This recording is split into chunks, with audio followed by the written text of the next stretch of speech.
یہ ہے میکس جو پڑھائی میں بہت عقل مند اور ذہین ہے۔ یہ ہے ایلی جو بالکل بھی عقل مند اور ذہین نہیں ہے اور پڑھائی میں بہت نکما ہے۔ یہ دونوں ایک دفعہ اکٹھے جا رہے تھے تو انہوں نے ایک باغ دیکھا۔ انہوں نے سوچا کیوں نہ وہاں چہل قدمی کر لی جائے۔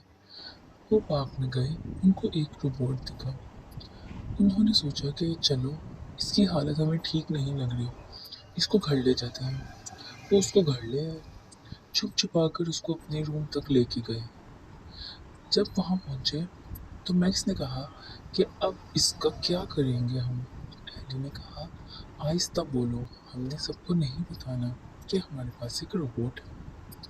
وہ روبوٹ صرف ایک ہی فنکشن بار بار کر رہا تھا۔ ایلی کی ماں نے آواز دی، ایلی اینڈ میکس آگے کھانا کھا لو۔ انہوں نے جواب دیا جی ماما آئے۔ پھر جیسے ہی دن ڈھلا تو چاند کی روشنی سے اس روبوٹ میں جان آ گئی اور وہ چارج کرنا شروع ہو گیا۔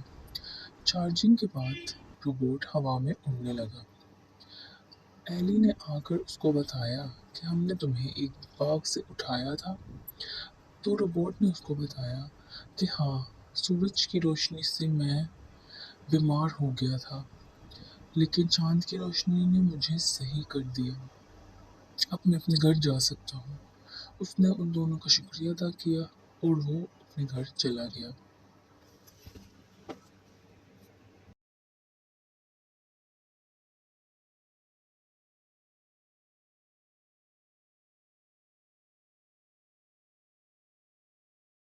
بہت دیر پہلے کی بات ہے، ایک لڑکی جس کا نام گولڈی لوک تھا جنگلات میں سے گزر رہی تھی۔ اس نے اچانک ایک گھر دیکھا جو اس کو بہت اٹریکٹیو لگا۔ وہ اس گھر کے اندر چلی گئی۔ وہ بالکل خالی تھا۔ اس کو سامنے ایک ٹیبل اور دو کرسیاں نظر آئیں۔ ایک کرسی بہت بڑی اور ایک چھوٹی تھی۔ بڑی کرسی پر بیٹھتے بیٹھتے اس نے اسے توڑ دیا۔ پھر اس نے چھوٹی کرسی کا انتخاب کیا اور اس پر بیٹھ گئی۔ سامنے پورچ پڑا تھا۔ وہ کھانے لگ گئی۔ کھانے کے بعد اس نے ادھر ادھر دیکھا، اس کو کوئی نظر نہیں آیا۔ وہ اندر کمرے میں چلی گئی۔ اس نے کہا کیوں نہ تھوڑی دیر آرام کر لیا جائے۔ وہاں پہ دو بیڈ تھے، ایک بہت بڑا اور ایک بہت چھوٹا۔ وہ چھوٹے پہ لیٹ گئی اور سو گئی۔ تھوڑی دیر کے بعد تین بھالو اپنے گھر آئے۔ وہ تین بھالوؤں کا گھر تھا۔ انہوں نے دیکھا کہ میز ٹوٹی ہوئی، ان کا کھانا کسی نے کھایا ہوا۔ وہ روم میں گئے، وہاں پہ انہیں ایک لڑکی نظر آئی۔ انہوں نے اس سے پوچھا کہ تم کون ہو؟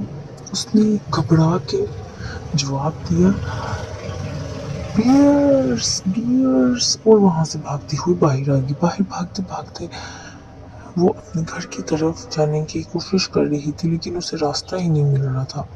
آخرکار اس کو اپنے ماں باپ دکھے جو اس کو ڈھونڈتے ڈھونڈتے جنگلات میں آ گئے تھے۔ وہ ان کے ساتھ خوشی خوشی گھر چلی گئی اور اس نے یہ پورا واقعہ کسی کو بھی نہیں بتایا۔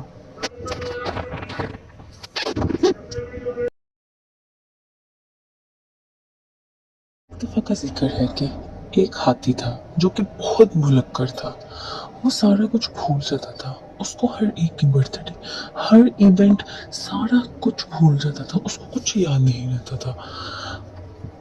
اس کی اس عادت کی وجہ سے اس کے سارے دوست آہستہ آہستہ اس سے الگ ہو گئے۔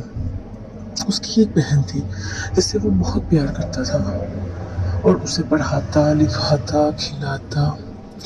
ایک دن اس کی برتھ ڈے آئی۔ اس نے کہا بھائی ہم دونوں مل کر سیلیبریٹ کریں گے، میں آپ کا کل 8 بجے انتظار کروں گی، آپ ادھر آ جائیے گا۔ اس کا بھائی سو گیا، جب وہ صبح اٹھا اس کو بھول گیا۔ اس کو یہ تو یاد تھا کہ آج کچھ ہے، لیکن یہ نہیں یاد تھا کہ کیا ہے۔ اس نے اتنی سرچ کرنے کے بعد یہ پتہ لگایا کہ کچھ تو کچھ میری بہن سے لنک کرتا تھا، وہ فٹافٹ بھاگا اور اپنی بہن کے پاس گیا۔ جیسے ہی وہ وہاں پہنچا، اس کی بہن اس کو دیکھ کے بہت خوش ہوئی کہ بھائی کو میری برتھ ڈے یاد تھی اور وہ یہاں آ گئے۔ جب وہ وہاں پہنچا، اس کو دیکھ کے یاد آیا، اوہو آج تو برتھ ڈے تھی۔ اسی طرح وہ دونوں نے برتھ ڈے سیلیبریٹ کی، لیکن اس کی بہن کو کیا پتا کہ اس کو برتھ ڈے یاد نہیں آئی۔ اتفاقاً وہ وہاں پہ آ گیا